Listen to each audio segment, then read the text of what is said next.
صحیح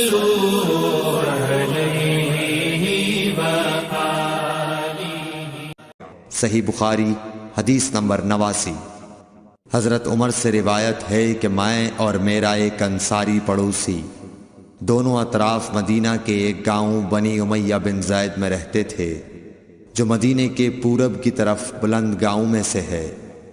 ہم دونوں باری باری حضرت صلی اللہ علیہ وسلم کی خدمت شریف میں حاضر ہوا کرتے تھے۔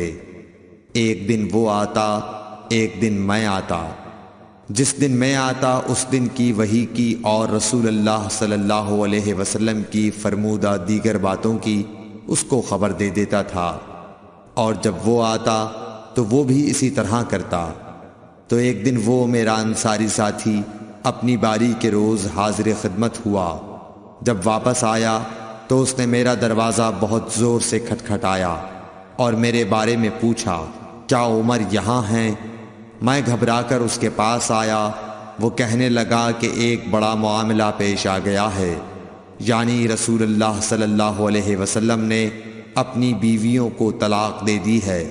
پھر میں اپنی بیٹی حفصہ کے پاس گیا، وہ رو رہی تھی۔ میں نے پوچھا، کیا تمہیں رسول اللہ صلی اللہ علیہ وسلم نے طلاق دے دی ہے؟ وہ کہنے لگی، میں نہیں جانتی۔ پھر میں نبی کی خدمت میں حاضر ہوا۔ میں نے کھڑے کھڑے کہا کہ آپ نے اپنی بیویوں کو طلاق دے دی ہے؟ آپ صلی اللہ علیہ وسلم نے فرمایا، نہیں، یہ افواہ غلط ہے۔ تب میں نے تعجب سے کہا، اللہ اکبر، اللہ بہت بڑا ہے۔ صحیح بخاری حدیث نمبر 90۔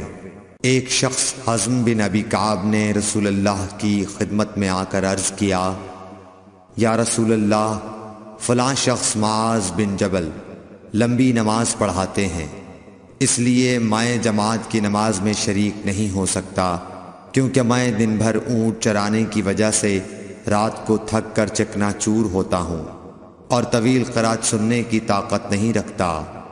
ابو مسعود راوی کہتے ہیں کہ اس دن سے زیادہ میں نے کبھی رسول اللہ صلی اللہ علیہ وسلم کو وعظ کے دوران اتنا غضبناک نہیں دیکھا۔ آپ صلی اللہ علیہ وسلم نے فرمایا، اے لوگو، تم ایسی شدت اختیار کر کے لوگوں کو دین سے نفرت دلانے لگے ہو۔ سن لو، جو شخص لوگوں کو نماز پڑھائے تو وہ ہلکی پڑھائے، کیونکہ ان میں بیمار، کمزور اور حاجت والے سبھی قسم کے لوگ ہوتے ہیں۔